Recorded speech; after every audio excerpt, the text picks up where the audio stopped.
Okay, church, let's bow down our head and pray. Father, in the name of Jesus, we thank you, Lord. We praise you, Father. We come to you, Heavenly Father, in the name of Jesus, in the blood of Jesus, with the companion Holy Spirit of God. Anoint us this evening to bless your holy name and to learn you from the Holy Scriptures. पवित्र शास्त्रों के द्वारे, आपके वचनों के द्वारे, पवित्र आत्मा के द्वारे हम सीखेंगे और आप प्रभु परमेश्वर की अनुग्रह और दया से आगे जाना चाहते हैं। हमारी सहायता, हमारी मदद प्रार्थना प्रभु यीशु मसीह के नाम से मांगते हैं। सुन ले पिता। सब बोलेंगे आमीन। आमीन। Church, praise the Lord. हाँ, आज हम ड्यूटीज, जो काम है एल्डर्स का और डीकेन्स का जो काम है, उसके विषय में हम सीखेंगे और बाकी शिष्य ईमानदारी से कैसे प्रभु के साथ चलेंगे और परमेश्वर कैसे हमको लिफ्ट करेगा, उठाएगा और कब किधर पहुंचाएगा कार्य के लिए, उसके लिए हमें तैयार होना है। Praise the Lord. आज मैं इसकी शुरुआत कर रहा हूँ। सिलेक्शन इलेक्शन प्रभु करेगा। आमीन। मेरा बीज बोना काम है, मैं आज से वो बीज बोना शुरू करेंगे। सो आज हम चर्च के विषय में, जो एल्डरशिप होता है, डीकेन्स होता है, उसके विषय में हम पढ़ेंगे।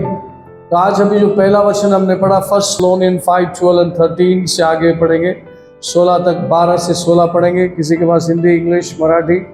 Are you ready? Anybody is there? Read it. पहला थिस्सलुनीकियों अध्याय 5 वचन 13 से आगे, 12 से आगे। हे भाइयों, हम तुमसे विनती करते हैं कि जो तुम में परिश्रम करते हैं और प्रभु में तुम्हारे अगुवे हैं और तुम्हें शिक्षा देते हैं, उनका सम्मान करो और उनके काम के कारण प्रेम के साथ उनको बहुत ही आदर के योग्य समझो। आपस में मेल मिलाप से रहो। हे भाइयों, हम तुम्हें समझाते हैं कि जो ठीक चाल नहीं चलते उनको समझाओ, कायरों को ढाढ़स दो, निर्बलों को संभालो, सबकी ओर सहनशीलता दिखाओ। सावधान, कोई किसी से बुराई के बदले बुराई न करे, पर सदा भलाई करने पर तत्पर रहे। आपस में और सबसे भी भलाई ही की चेष्टा करो। सदा आनंदित रहो, निरंतर प्रार्थना में लगे रहो। Amen. And we urge you, brethren, to recognize those who labor among you and are over you in the Lord, and admonish you, and to esteem them very highly in love for their work's sake. Be at peace among yourselves. Now we exhort you, brethren, warn them who are unruly, comfort the faint-hearted, uphold the weak, the patient with all. See that no one renders evil for evil to anyone, but always pursues what the good, both for yourself and for all. Rejoice always, prayer without ceasing, in everything give thanks, for this is the will of God in Christ Jesus for you. वंचितजनो, आम्ही तुम्हास विनंती करतो की तुम्हामध्ये जे श्रम करिता प्रभूमध्ये तुम्हावर असतात व तुम्हास बोध करिता त्याचा तुम्ही सन्मान करा आणि त्याच्या कामामुळे त्यांना प्रीतीने अत्यंत मान द्या। तुम्ही आपसात शांतीने राहा। बंधूंनो, आम्ही तुम्हास बोध करीतो की अव्यवस्थित लोकांना ताकीद द्या, जे अल्पधीराचे आहेत त्यांना धीर द्या, अशक्तांना आधार द्या, सर्वांबरोबर सहनशीलतेने वागा, कोणी कोणाचे वाईटाबद्दल वाईट करू नये म्हणून जपून राहा आणि सर्वदा एकमेकांचे व सर्वांचे चांगले करीत राहा, सर्वदा आनंदित असा। Amen.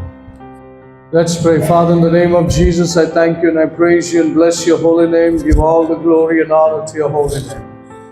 परमेश्वर, आपके अभिषेक के नीचे कलीसिया बुलाता हूँ। आपका अनुग्रह हमारे लिए काफ़ी हो। आपका अभिषेक और आपकी उपस्थिति हमारे जीवन को, मनों को, विचारों को, कल्पनाओं को संपूर्ण रीति से अपने काबू में ले, ताकि हम सीखें और परमेश्वर जैसा बने। सब कुछ आधीन करके प्रार्थना प्रभु यीशु मसीह के नाम से मांगते हैं। सुन ले पिता। सब बोलेंगे आमीन। आमीन। Church, praise the Lord. तो परमेश्वर कहता है, We urge you, brethren, to recognize those who labor among you and are over you in the Lord, and admonish you, and to esteem them very highly in love for their work's sake. Be at peace among yourselves. Now we exhort you, brethren, warn those who are unruly, comfort the faint-hearted, uphold the weak, and be patient with all. See that no one render evil for evil to anyone, but always pursue what is good, both for yourselves and for all. Rejoice, always God. Listen. हम प्रभु की उपस्थिति में हैं। परमेश्वर जानता है कौन बड़ा है, कौन छोटा है, किसको क्या देना है। जब हम बड़े होते हैं ना, कि बचपन में जो हम सीखे होते हैं वो काम आता है, ऑटोमेटिकली हमारे आत्मा में वो बस जाता है। Praise the Lord. हाँ, बच्चे अगर चर्च में आए तो संडे स्कूल अलग होता है, डिसाइपलशिप अगर आप आए तो सुनना है, बैठना है, ओके, सुनने का काम कर सकते हैं ना। वेरी गुड, अच्छे बच्चे हैं। आने वाले दिनों में आप एक एक राष्ट्र के जैसा होंगे। अगर आप अभी से लेना शुरू करेंगे कि ये उम्र होता है सोखने का, ये उम्र होता है लेने का, है कि नहीं। हम माँ बाप ने भी ध्यान देना चाहिए अपने बच्चों पर। ये उम्र में इन बच्चों को परमेश्वर के बातों में बनाए रखना है, उन्हें समझाना है, सिखाना है। जो बड़े बनेंगे तो आपके हाथ से जाएंगे नहीं, वो बने रहेंगे और प्रभु के हाथ में लीडर बनेंगे। आमीन। Church, praise the Lord. तो नंबर 1 काम शुरू होता है जब आप अपने लीडर को रिकॉग्नाइज करते हो और आदर सम्मान करते हो, प्रभु की ओर से आया है उसको आप ग्रहण करते हो, तो आपके अंदर कार्य शुरू होता है। Praise the Lord. और आपका अटेंडेंस, चर्च अटेंडेंस, आपका फेथफुलनेस और आपका प्रार्थना पूरा जीवन, आप शिष्य बन रहे, इन सारे चीजों में परमेश्वर आपको देखता है, परखता है, फिर आपको उसके कार्य के लिए चुनता है। आमीन। और हर एक को प्रभु ने बुलाया है। कोई भी ऐसा व्यक्ति नहीं है जिसको प्रभु ने बुलाया नहीं है। हम लोग ये दुनिया में सीट गर्म करने, पलंग गर्म करने को, सोने को नहीं आए। हम लोग कार्य करने वाले लोग हैं। कैसा? स्किलफुल। कैसा कार्य करने वाले लोग हैं? स्किलफुल, मतलब प्रभु के सींचा हुआ, प्रभु का बताए हुए मार्ग में, बताए हुए बातों को परमेश्वर क्या करता है? आकार देके उसको चलाता है। अगर हमारे पास प्रभु का ज्ञान है लेकिन उसका कैरेक्टर नहीं है तो हम गए काम से। उसका चरित्र होना बहुत जरूरी है। आपके पास ज्ञान है वो जरूरी नहीं है। अगर आपका चरित्र सही है तो आप प्रभु के ज्ञान पे चलेंगे, अपना ज्ञान की जरूरत नहीं है। कितने लोग सुन रहे हैं? Praise the Lord. आइए, अभी वाकई में लीडरशिप मीटिंग्स अब शुरू होने जा रहा है। अभी कुछ समय ये चलेगा, आप उसका प्रूफ देना है। आपका टेस्ट होगा। कौन टेस्ट करेगा? पवित्र आत्मा टेस्ट करेगा। कैसे?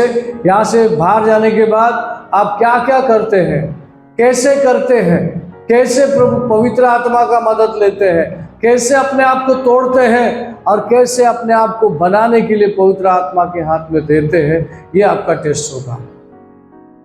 आमीन। Church, praise the Lord. Church सभी लोगों के साथ में बनता है। उसमें लीडरशिप आता है, कोई एल्डर बनता है, कोई डीकन बनता है और कोई डिसाइपल बनता है।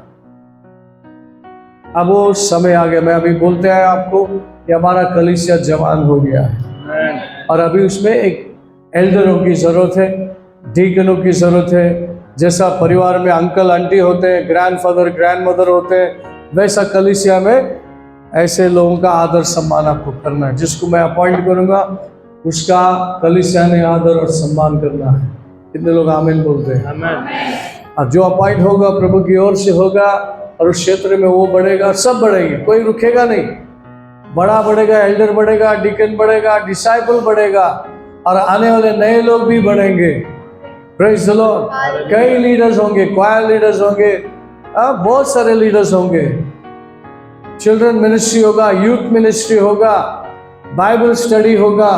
अब ये काम शुरू हो गया। अभी कब शुरू हो गया? अभी जैसे छोटे बच्चे होते हैं उनको कॉलेज का कोई नॉलेज नहीं होता, स्कूल में ही होते हैं। जब वो 11वीं 12वीं पास करते ना, तब हम उसको कॉलेज में भेजते, हायर स्टडी। क्यों? क्योंकि अब बच्चा बड़ा हो गया, समझदार हो गया, अभी कॉलेज जाने का लायक हो गया है कि नहीं? ऐसी है ना। एक 10वीं के बच्चे को, 9वीं के बच्चे को अगर आप कॉलेज भेजेंगे तो बहुत टफ होगा उसके। उसी तरह से वचन में भी, चर्च में भी देखा जाता है, गिना जाता है, उसके अटेंडेंस को देखा जाता है, उसकी ईमानदारी को देखा जाता है, उसके आज्ञाकारी कितना है वो देखा जाता है। परमेश्वर ये सब परखता है। हालेलुया। कितने लोग सुन रहे हैं? Are you there with me? Yes. Okay, let's come to Acts chapter 6, 1 to 6. प्रेरितों का किताब अध्याय 6 वचन 1 से 6। उन दिनों में जब चेलों की संख्या बहुत बढ़ने लगी, तब यूनानी भाषा बोलने वाले इब्रानी भाषा बोलने वालों पर कुड़कुड़ाने लगे कि दिन प्रतिदिन की सेवकाई में हमारी विधवाओं की सुधि नहीं ली जाती। तब उन 12 चेलों की मंडली को अपने पास बुलाकर कहा, यह ठीक नहीं कि हम परमेश्वर का वचन छोड़कर खिलाने पिलाने की सेवा में रहे। इसलिए हे भाइयों, अपने में से 7 सुनाम पुरुषों को जो पवित्र आत्मा और बुद्धि से परिपूर्ण हो चुन लो कि हम उन्हें इस काम पर ठहरा दें, परंतु हम तो प्रार्थना में और वचन की सेवा में लगे रहेंगे। यह बात सारी मंडली को अच्छी लगी और उन्होंने स्तिफनुस नामक एक पुरुष को जो विश्वास और पवित्र आत्मा से परिपूर्ण था, और फिलिपुस और प्रखुरुस और निकानोर और तिमोन और परमिनास और अंतिकियावासी निकुलाउस को जो यहूदी मत में आ गया था चुन लिया। इन्हें प्रेरितों के सामने खड़ा किया और उन्होंने प्रार्थना करके उन पर हाथ रखे। आमीन। Now in those days, when the number of the disciples was multiplied, these arose a complaint against the Hebrews by the Hellenists, because their widows were neglected in the daily distribution. Then the 12 summoned the multitude of the disciples and said, it is not desirable that we should leave the word of God and serve tables. Therefore, brethren, seek out from among you 7 men of good reputation, full of Holy Spirit and wisdom, whom we may appoint over this business. But we will give ourselves continually to prayer and to the ministry of the word. And the saying pleased the whole multitude, and they closed Stephen, a man full of faith and the Holy Spirit, and Philip, Prochorus, Nicanor, Timon, Parmenas, and Nicholas, a proselyte from Antioch, whom they set before the apostles, and when they had prayed, they laid hands on them. Amen. त्या दिवसात शिष्यांची संख्या वाढत चाललेली असता हेलेनी यहुद्याची इब्री लोकांविरुद्ध कुरकुर सुरू झाली, कारण रोजच्या वाटणीस त्याच्या विद्वांची उपेक्षा होत असे। तेव्हा 12 प्रेषितांनी शिष्यगणाला बोलवून म्हटले, आम्ही परमेश्वराचे वचन सांगण्याचे सोडून पंक्ती सेवा करावी हे ठीक नाही। तर बंधुजन हो, तुम्ही आपल्यामधून पवित्र आत्म्याने व ज्ञानाने पूर्ण असे 7 प्रतिष्ठित पुरुष शोधून काढा, त्यांना आम्ही ह्या कामावर नेमू, म्हणजे आम्ही स्वतः प्रार्थनेत व वचनाच्या सेवेत तप्त राहू। ही गोष्ट सर्व लोकांना पसंत पडली आणि त्यांनी विश्वासाने व पवित्र आत्म्याने पूर्ण असा पुरुष स्तेफन आणि फिलिप, पखर, निकानोर, तिमोन, पार्निमा व यहुदी मतानुसारी निकलवा आथुकियांकर याची निवड केली। त्यांना त्यांनी प्रेषितांसमोर उभे केले आणि त्यांनी प्रार्थना करून त्याच्यावर हात ठेवले। Praise the Lord. अपोस्तल लोगों ने क्या किया? चर्च बढ़ने लगा, चर्च में कुड़कुड़ होने लगा, गड़बड़ होने लगा, बहुत सारे लोग बहुत सारी बातें करने लगे। तो प्रेरित लोगों ने, अपोस्तल लोगों ने क्या किया? अब हम क्या करेंगे? हम सब काम करते नहीं बैठेंगे, हम अपॉइंट करेंगे कि जो गड़बड़ियां है, जो काम सिद्ध होना है, डिसिप्लिन लाना है, मॉनिटर करना है, तो हम क्या करेंगे? ऐसे लोगों को चुनेंगे जो ये सारी बातों को हैंडल करें। कितने लोग ने सुना? विधवा लोग हुआ करते थे जिनको खाना पीना खिलाने की जिम्मेदारी कलीसिया की थी। और बहुत सारे गड़बड़ी मचाने वाले लोग थे, उनको शांत करना था। तो ऐसे ऐसे भिन्न भिन्न जो काम है चर्च का, चर्च के कार्य को संभालने के लिए डीकन और एल्डरों को चुना गया। उसमें से डीकन, आज मैं डीकन के बारे में पहला बात करूंगा। यहाँ पे लिखा है ऐसे काम करने वालों को, ऐसे काम करने वाले किस प्रकार के होना चाहिए, आज में पढ़ेंगे। and they say please the whole multitude, and they choose Stephen, man full of faith and the Holy Spirit। पढ़िए हिंदी में। यह बात सारी मंडली को अच्छी लगी और उन्होंने स्तिफनुस नामक एक पुरुष को, जो विश्वास और पवित्र आत्मा से परिपूर्ण था, और फिलिपुस और प्रोखुरुस और निकानोर और तिमोन और परमिनास और अंतिकियावासी निकुलाउस को, जो यहूदी मत में आ गया था, चुन लिया। पहला स्टीफन जो था, इन डिसाइपल आने के पहले स्टीफन ने प्रूफ दिया, और स्टीफन बाद में मार्टर भी हुआ उन डिसाइपल के बाद। तो ये जो है वचन 3 में लिखा है, ढूंढो, therefore brethren seek out from among you 7 men of good reputation, full of the Holy Spirit and wisdom, whom we may appoint over this business। 3 पढ़ी। इसलिए हे भाइयों, अपने में से 7 सुनाम पुरुषों को, जो पवित्र आत्मा और बुद्धि से परिपूर्ण हो, चुन लो कि हम अंडरलाइन करो। 2 क्वालिफिकेशन यहाँ पर मेंशन किया गया है, वो है full of the Holi spirit and the wisdom whom we may appoint। क्या चाहिए? क्वालिफिकेशन क्या है? ग्रेजुएट होना चाहिए, एमए या बीए किया हुआ व्यक्ति चाहिए, वो क्वालिफिकेशन नहीं है। क्या है qualification? Full of the spirit and the wisdom. Wisdom पढ़िए हिंदी में क्या लिखा है? विजडम स्पिरिट, पवित्र आत्मा और बुद्धि से परिपूर्ण। बुद्धि, यहाँ पे वो बात एकदम पूरा नहीं है। बुद्धि से परिपूर्ण का मतलब है आपकी बुद्धि से नहीं, पवित्र आत्मा से भरा हुआ, यीशु मसीह के बुद्धि से भरा हुआ व्यक्ति, ऐसे व्यक्ति को क्या करो? अपॉइंट करो। तो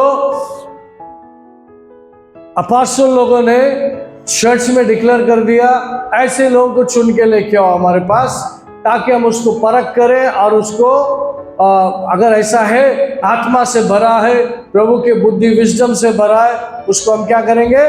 अपॉइंट करेंगे, अनॉइंट करेंगे, प्रेयर करेंगे और अपॉइंट करेंगे। वो अपना कार्य को करना शुरू कर। क्या था कार्य? विधवाओं को संभालना, उनको खाना पीना देना, उनको समझाना, उनसे काम करवाना। कितने लोग सुन रहे हैं? सिर्फ विधवाओं को खाना वगैरह दे के छोड़ना नहीं था, विधवाओं को सिखाना था बगैर पति के कैसे रहोगे, कैसे प्रार्थना में आगे जाओगे। अगर पति नहीं है, अगर जवान विधवा होता था, उसको वो लोग क्या करते थे? शादी वादी करा के उनको सेटल करवाते। अगर विधवा उम्र में है, विधवा है, तो उनको देख रेख करने के लिए खाना पीना तो देते थे, लेकिन उनको काम भी करना पड़ता था, प्रार्थना करना पड़ता था, और क्रिस्ती जीवन कैसा होता है, मसीह के साथ में कैसा चलना होता है, वो सारे ज्ञान उनको देने पड़ते थे। खाना पीना ऑफ कोर्स मैनेजिंग करना पड़ता था, नाश्ता खाना वो भी देते थे। तो उनको अपने आप में खड़ा रहने के लिए तो परमेश्वर का ज्ञान और बुद्धि की जरूरत थी, और वो करते थे। कितने लोगों ने सुना? एक साधारण काम, कलीसिया के काम करने के लिए तुमको क्या चाहिए? आत्मा से भरा हुआ और यीशु मसीह के ज्ञान और बुद्धि से भरा हुआ व्यक्ति को चुनो। हालेलुया। चुनने के बाद उन्होंने ऐसा सीधा फील्ड में नहीं भेजा, उनको ट्रेनिंग दी, उनको समझाया कि लीडरशिप के अंडर में तुमको कैसा रहना है। डीकन्स को चुनने के बाद उन्होंने एल्डर्स को चुना उनके ऊपर रखने के लिए। समझे आप? एल्डर को सिखाया गया ये जो डीकन है वो तुम्हारा बेटा जैसा है, बेटी जैसा है, उसको क्या करो, स्पिरिचुअली फीड करते रहो।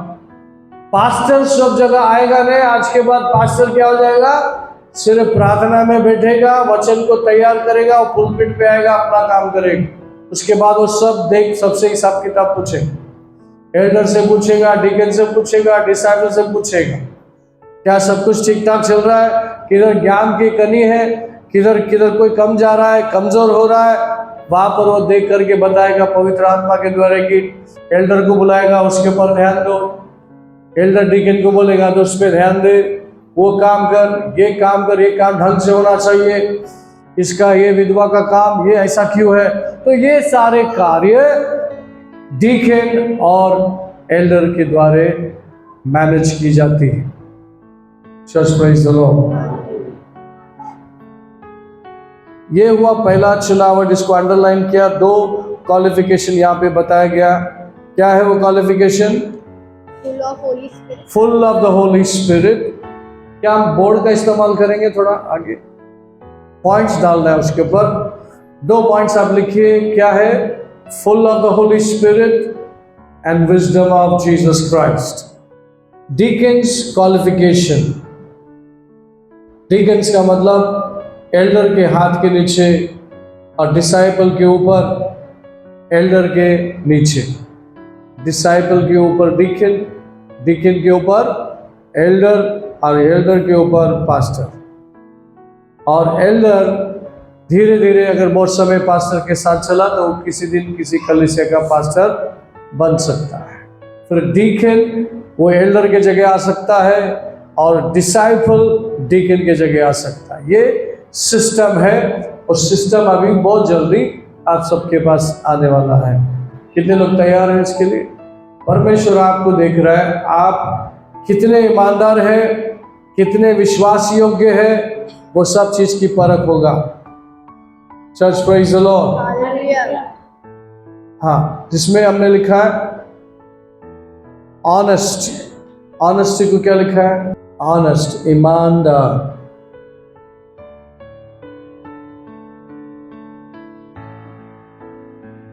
ये हो गया होली स्पिरिट, ये हो गया विजडम। अभी क्या है?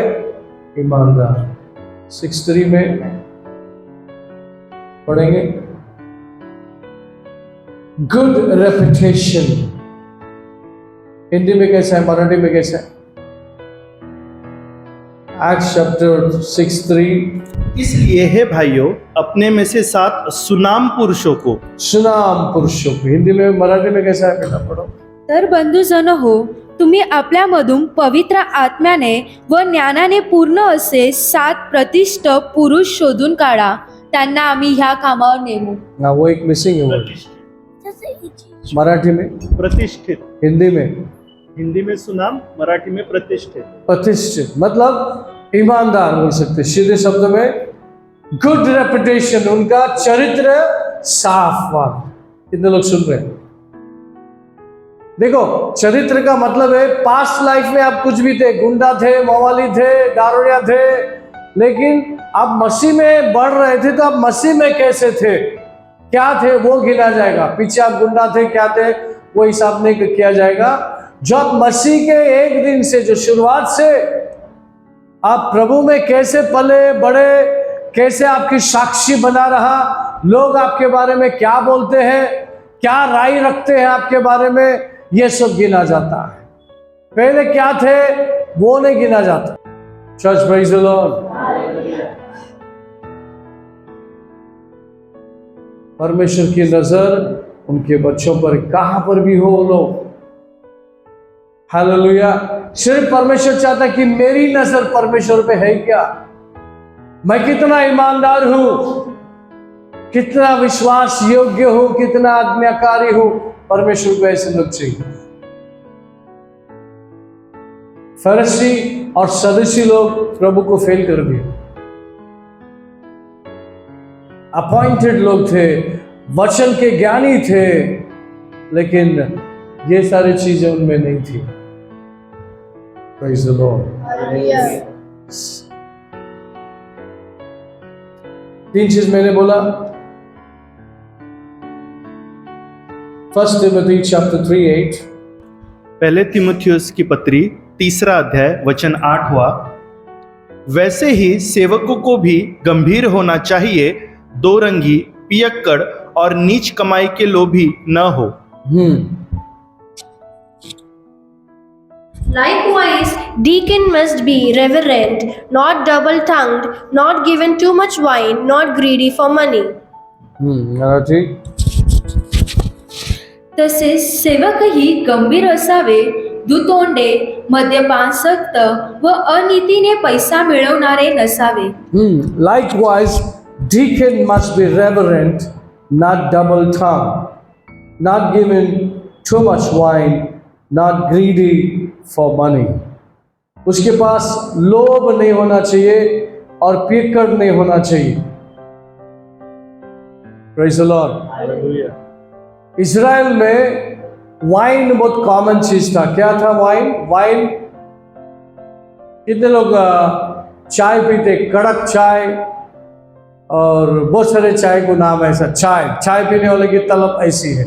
उस उधर वैसे ही अगर वाइन पीते तो अच्छा वाइन पिया क्या, कड़क वाइन पिया क्या, ऐसी बातें वहां पर होती है.